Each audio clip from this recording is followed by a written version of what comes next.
everyone. Welcome back to our physical geography lecture on the internal processes.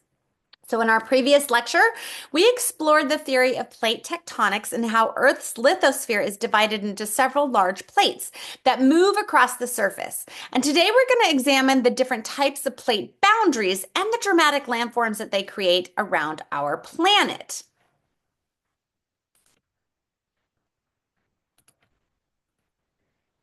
Okay. Perfect. So plate boundaries are where the action happens. They're the zones where plates interact with each other, generating earthquakes, volcanic activity, and creating some of the Earth's most spectacular landscapes. So let's explore these three types of plate boundaries and their characteristics. So the first one we have is divergent plate boundaries. So divergent plate boundaries occur when two plates are moving away from each other. And this happens because magma wells up from the asthenosphere, pushing the plates apart and creating new crusts. The most common examples of divergent boundaries are mid-oceanic ridges, like the mid-Atlantic ridge, running down the center of the Atlantic Ocean. Here, as the North American and Eurasian plates move away from each other, new seafloor is constantly being created in between them. The mid-Atlantic ridge is actually the world's longest mountain range at over 40,000 kilometers, though most of it lies beneath the ocean. Now, in the Canvas module for this week, I have a great animation showing the action of these divergent plate boundaries and the mid-Atlantic ridge, or an example of the mid-Atlantic ridge. So I highly encourage you to take a look at the animations showing these actions of these plate boundaries located in the Canvas module. So we also, divergent boundaries don't just occur in oceans. They can also occur from within continents, creating what we call a continental rift valley. Now, the East African Rift Valley is a perfect example. And this massive trench system stretches about 3,000 kilometers from Ethiopia to Mozambique and is slowly tearing Eastern Africa away from the main continent. If this process continues for millions of years, Eastern Africa will eventually split off completely, creating new ocean basin between the separated land masses, much like how the Red Sea formed when Arabia separated from Africa. Now, the next type, our second type of boundary, is a convergent boundary, where two plates are colliding.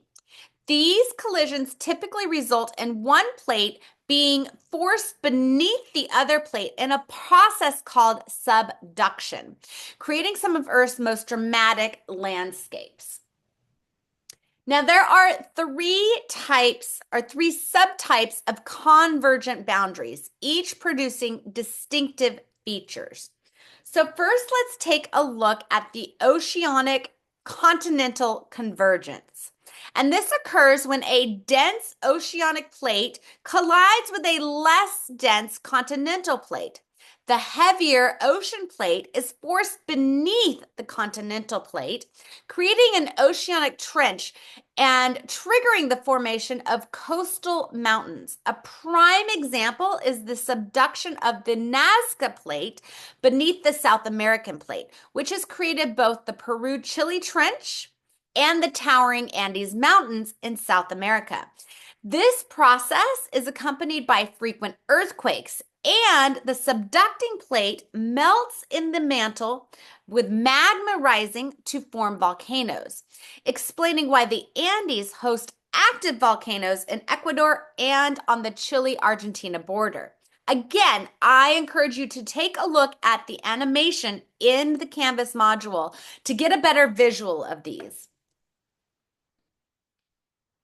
So the second type of convergence is oceanic and oceanic convergence, where two oceanic plates are colliding. So like before, one plate subducts beneath the other, creating deep ocean trenches.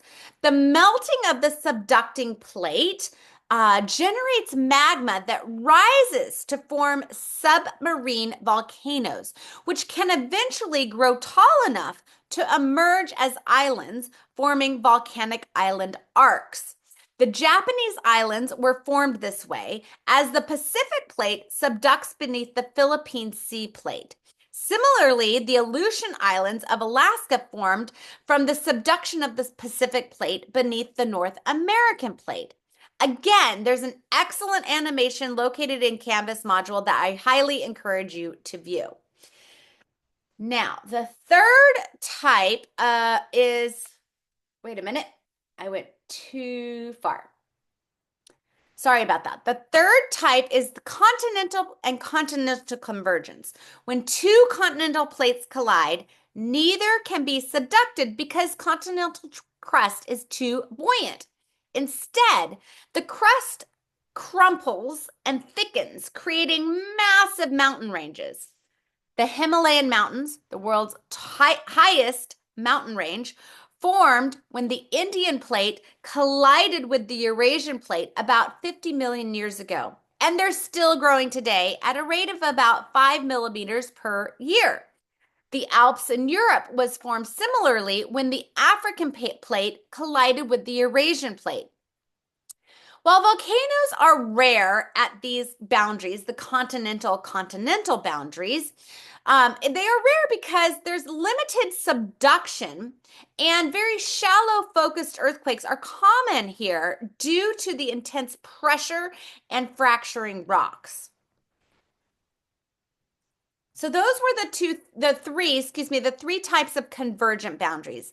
Our next major boundary is transform boundaries. Okay, so this is the third type of plate boundary, transform boundaries, where two plates slide horizontally past one another along what geologists call a transform fault. Now, unlike the other two types of boundaries, no crust is created or destroyed here.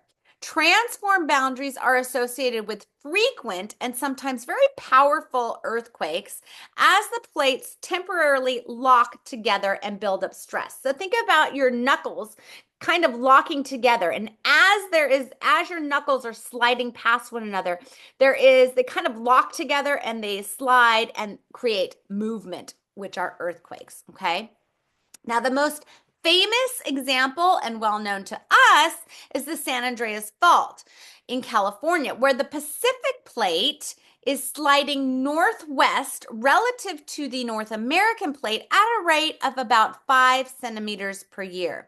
This movement has generated devastating earthquakes, including the 1906 San Francisco earthquake that destroyed much of the city. Another example of a transform plate boundary includes the Alpine Fault in New Zealand and the North Anatolian Fault in Turkey, both which produced major earthquakes throughout human history.